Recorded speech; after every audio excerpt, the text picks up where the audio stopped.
जय हिंद जय भारत दोस्तों। तो फाइनली यार हम एक और सीरीज हार गए इंटरनेशनल क्रिकेट में। ये सिलसिला 2024 में शुरू हुआ था जब गंभीर ने एज ए कोच ज्वाइन किया था टीम इंडिया को। और हम फर्स्ट टाइम हारे थे इंडिया में कोई सीरीज, वो भी न्यूजीलैंड से ही हारे थे। 3-0 से टेस्ट सीरीज हारे थे 2024 के अंदर। फिर उसके बाद ये सिलसिला चालू रहा और हम बैक टू बैक ऐसी सीरीज हारे हैं घर के अंदर जो शायद हमें नहीं हारनी चाहिए थी, और जो शायद हमने पहले भी बहुत बार नहीं हारी है। चाहे चाहे फिर अफ्रीका हो, और फिर यहाँ पे अब जो वनडे सीरीज हारे न्यूजीलैंड से, ये भी हम हार गए अंडर गौतम गंभीर के कोचिंग। तो कहीं ना कहीं अब दिक्कतें मुझे लग रहा है कि बढ़ने वाली है गौतम गंभीर के लिए, क्योंकि ना ही ये सीरीज, हम इससे पहले ऑस्ट्रेलिया में ये सीरीज हार के आए हैं। वनडे सीरीज जो हुई थी अभी 2 या 3 महीने पहले। उससे पहले हम अफ्रीका से टेस्ट सीरीज हारे हैं घर के अंदर ही, वो भी अंडर गौतम गंभीर रही थी। न्यूजीलैंड से भी टेस्ट सीरीज हारे हम घर के अंदर। तो जो भी हमारे रिकॉर्ड थे जो 20-25 साल पुराने बने हुए थे, जहाँ पे डोमिनेट कर रही थी। हालांकि इंडिया मेजर ट्रॉफीज नहीं जीत पा रही थी इंटरनेशनल क्रिकेट में, लेकिन फिर भी टीम इंडिया बायलैटरल सीरीज के अंदर डोमिनेट कर रही थी, चाहे से कोई सी भी टीम हो। लेकिन सडनली एक कोच ज्वाइन करता है राहुल द्रविड़ के बाद, जैसे उनका टेन्योर खत्म होता है 2024 T20 वर्ल्ड कप के बाद। गौतम गंभीर जुड़ते हैं, उसके बाद हम बैक टू बैक सीरीज हारे हैं, चाहे से न्यूजीलैंड हो, अफ्रीका हो, और अब फिर से न्यूजीलैंड ने हमको बहुत बुरी तरीके से हारा है। और हम लास्ट के 2 या 3 सीरीज उठा के देखे, ओडीआई सीरीज में बात कर रहा हूँ मैं, तो उसमें उन्हीं 2 प्लेयर्स ने परफॉर्म किया है जिनके लिए सिलेक्टर बोल रहे थे कि वो कमिट नहीं कर पा रहे 2027 वर्ल्ड कप के लिए।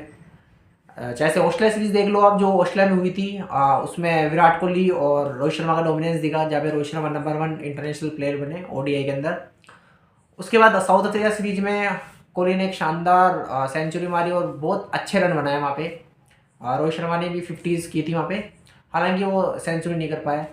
फिर अब ये सीरीज आती है न्यूजीलैंड में, इस सीरीज में भी सबसे ज़्यादा रन बनाने वाले प्लेयर थे विराट कोहली इंडिया की तरफ से। तो इन दोनों प्लेयर को बाहर करने की बहुत कोशिश की गई थी। जो बयान आए थे, कोच हो या फिर सिलेक्टर्स हो, सब यही बोल रहे थे कि ये सर्टेन नहीं है 2027 वर्ल्ड कप के लिए, और इतनी कमिटमेंट नहीं दिखा पा रहे हैं 27 वर्ल्ड कप खेलने के लिए। तो उसके बाद फिर रोहित शर्मा ने अपनी फिटनेस पे भी काम किया, विराट कोहली भी वापस अपने ट्रैक पे आया, और जिस तरीके से वो पुराने अंदाज में खेलते थे उस तरीके से खेला, और वो भी शायद 1 या 2 दिन के लिए नंबर 1 रैंकिंग में भी आए थे। अब सवाल ये है कि जो गंभीर और आगरकर जो चाह रहे थे इन दोनों प्लेयर्स को बाहर करने का, कि इतनी शानदार परफॉर्मेंस के बावजूद, हालांकि रोहित शर्मा की सीरीज खराब गई है न्यूजीलैंड वाली सीरीज, बट उसके अलावा हम देखें तो यार उनकी भी इतनी बेकार सीरीज नहीं गई थी, चाहे ऑस्ट्रेलिया सीरीज हो चाहे साउथ अफ्रीका सीरीज हो। ये एक सीरीज में उनके रन नहीं आए, ये इस एक सीरीज में उनके रन नहीं आई है। लेकिन बात करें विराट कोहली की, तो बहुत ही शानदार परफॉर्मेंस दी है जो लास्ट की 3 सीरीज हुई है।